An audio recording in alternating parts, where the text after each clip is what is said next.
Pink, sexy, and really hard to miss. The name Victoria's Secret has become one of the most successful and recognizable brands in the lingerie industry. From the sexy bras and cute panties that generate over $1 billion worth of revenue, to the Victoria's Secret angels that strut down the catwalk at their annual fashion show. Victoria's Secret has truly become an icon when we are talking about sexy lingerie and a bold statement when it comes to fashion. And in this episode, we are going to find out just how Victoria's Secret became the #1 name when you think all things sexy. But before we continue, make sure to give this a thumbs up, subscribe, and hit the bell icon to be the first to be notified of new behind-the-business videos that we post every week. Let's begin. The story behind Victoria's Secret is pretty relatable. Being a guy going into or merely walking by the lingerie department of a store can quickly become really embarrassing, as it was kind of a taboo. Where are you supposed to look? How are you supposed to act? People with their judgy eyes staring you down because of the way you react. Well, for one man, Roy Raymond, wanting to buy his wife some lingerie as a gift, he soon realized that all he could find were some really ugly printed pajamas and boring-looking lingerie. On top of that, the number of unwelcome stares he received made it a horrible, and not to mention embarrassing shopping experience. It was then when he decided to fill the gap in the market and create a lingerie store where men could shop freely and women could find underwear that made them feel confident. And thus, Victoria's Secret was born. Raymond reportedly said he spent 8 years studying the lingerie market. That must have been fun. It was important to note that this was back in the 70s when lingerie stores weren't even a concept, and underwear for women was mostly functional. At that time, the undergarments market in America was mainly dominated by products from brands like Fruit of the Loom, Hanes, and Jockey, and these often sold in packs of 3 at department stores. While on the other hand, lingerie was reserved for special occasions such as one's honeymoon and considered niche products. Items such as lacy thongs and padded push-up bras were only found in specialty shops like Frederick's of Hollywood, located alongside feathered boas and provocative bunny costumes, if you know what I mean. But when Victoria's Secret came onto the scene, it changed all of that. Focusing on bold and sexy designs, these lingerie were also meant to be comfortable and usable on a daily basis, which was something no other company at that point in time had done before. The name Victoria was named in reference to Queen Victoria and the associated refinement of the Victorian era, while the secret was hidden underneath the clothes. Raymond wanted to make sure that his store was welcoming, especially for men. In fact, he aimed to target the brand more at men than women. To do this, he designed the store to capture the Victorian theme, with dark wood paneling, fancy rugs, and silk drapery mimicking the Victorian era. With a perfect plan in hand, Raymond took his $40,000 in savings, borrowed another $40,000 from his family, and opened the first Victoria's Secret in the Stamford Shopping Center in Palo Alto in 1977. Due to Victoria's Secret being the first of its kind, the store became an immediate success. This fueled the expansion of Victoria's Secret into the San Francisco Bay Area, and by 1982, the company had started making more than $4 million in annual sales with just 4 stores in total. Things were looking pretty good for Victoria's Secret, but at the same time, Victoria's Secret was facing another problem: retail space. Lingerie was still a touchy subject, and malls weren't ready to give the brand a space to open their retail outlets.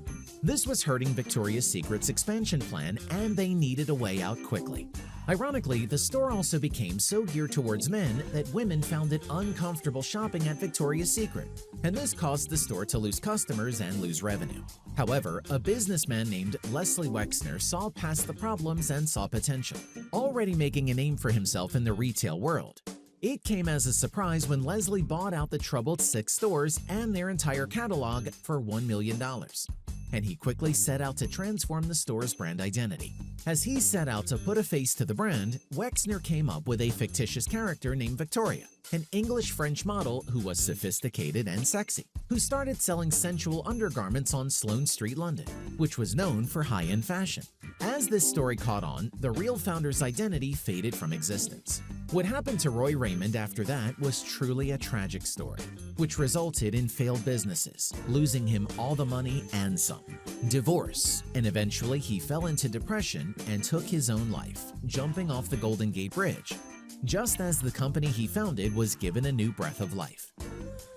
Instead of targeting men, Wexner started catering to women who were previously too intimidated to even enter Victoria's Secret because of their male-centric approach, let alone shop there. Not only that, Wexner also made the store more accessible to the middle-class market by creating lingerie that looked luxurious but was affordable at the same time, which is what everyone wanted.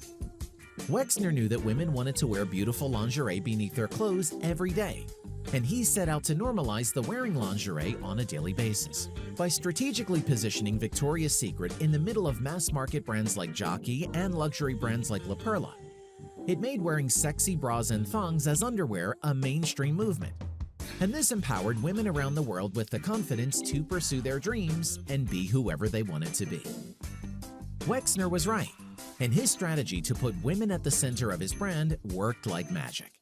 As by the early 1990s, Victoria's Secret had become the largest lingerie retailer in the US, with 350 stores nationally and sales topping $1 billion.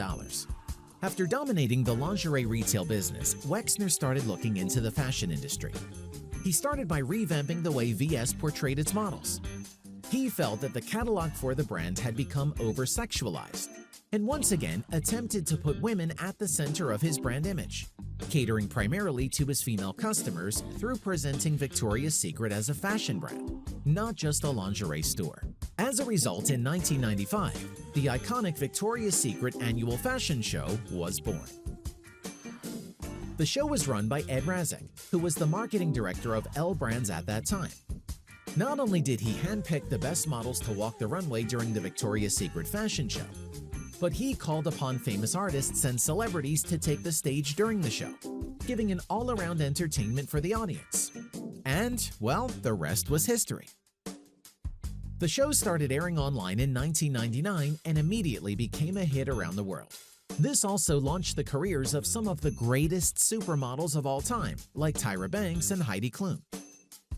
With the help from television, sales skyrocketed to the point where the brand was practically the only name in the lingerie industry with such a cult following. At the same time, the brand also hired a bunch of famous models to become their brand ambassadors, or angels as we now know them, which was yet another smart marketing move. A commercial featuring Helena Christensen, Karen Mulder, Daniela Pristova, Stephanie Seymour, and Tyra Banks ran to promote the brand's new Angels underwear collection. Since then, the Angels have been a huge part of Victoria's Secret's brand image. Every model practically dreams of becoming an angel as soon as they enter the industry. The Victoria's Secret Angels and their annual holiday fashion show have become a cultural phenomenon, boosting the confidence of women all over the world. The brand also kept its retail business going by constantly listening to their customers and creating products that people actually wanted to use. This included the Miracle Bra, and of course the iconic Body by Victoria, which had double the sales of any other bra in the market. Not only did the brand know how to create their products, they also knew how to market them. Razek hired the best photographers and television directors in the world to make commercials for the brand, which obviously paid off. By the early 2000s, Victoria's Secret had 670 stores in the US and $1.9 billion in sales. As a result, the runway shows became more luxurious, and it became tradition for one model to wear an extremely expensive fantasy bra at every show. The fantasy bra reportedly can cost upwards of $15 million, housing expensive diamonds in it, driving home the notion that Victoria's Secret was operating on a completely different level. In the 2000s, Sharon Jester Turney came on as CEO of Victoria's Secret Direct, heading up its catalog business. She became CEO of the whole brand in 2006. Under her 9-year tenure, the company thrived. Sales increased by 70% to $7.7 billion. Sharon wanted the same thing as Wexner, except she wanted the brand to look less like a lingerie brand and more like something that could easily go on the cover of Vogue, elevating the brand's image in the market. However, she soon stepped down and Wexner took over once again and split the brand into three: Victoria's Secret Lingerie, Victoria's Secret Beauty, and Pink, and recruited a CEO for each division. This proved to be a smart move because by 2014, Victoria's Secret was the most popular apparel brand in the world with annual revenues near $5 billion. with men and women both as the brand's target customers. Victoria's Secret has gone from being just a lingerie brand to being a cultural legacy that has changed the way women claim their own sexuality.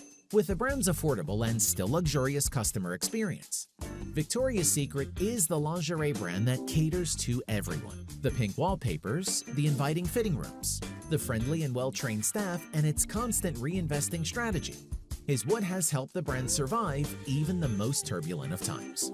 Over recent years, Victoria's Secret has experienced a few scandals, as they were reportedly promoting unrealistic and not to mention unhealthy expectations of what the perfect body should be like. On an occasion, they released an ad promoting their new cheeky panty line. However, they failed to realize that the model's butt cheek was photoshopped out. Victoria's Secret was slammed for body shaming, and eventually, instead of promoting the perfect body, they changed their slogan to a body for everybody. But even then, the company shows enough promise to bounce back sooner than ever, with innovations such as streamlining its store and online assortments, using online data to influence in-store purchasing decisions, and launching an international expansion strategy. VS is doing all it can to stay on top of the game. The brand has also made tons of efforts to become more inclusive and diverse by hiring more female members of the board, in addition to normalizing body-inclusive and transgender models on the brand shows, catalogs, and advertisements, which goes to show that the brand isn't going anywhere anytime soon. Victoria's Secret has completely changed the idea of embracing and liberating female sexuality and has given confidence to women all around the world through the wearing of bras and panties, making every woman feel special in their own right.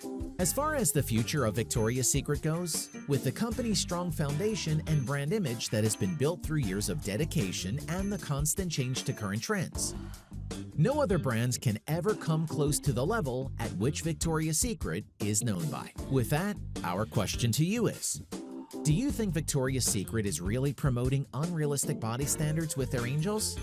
Or do you simply feel motivated to stay in shape after seeing them in action? Leave us a comment in the description below. If you enjoyed this video, make sure to give it a thumbs up, subscribe, and hit the bell icon to be the first to be notified of new behind the business videos we post every week. Be inspired, and we will see you in the next one. If you would like a more in-depth look at how some companies make their money, click the video on the left. Or if you would like to find out about other companies that were able to scale up their business empires into massive giants, click the video on the right.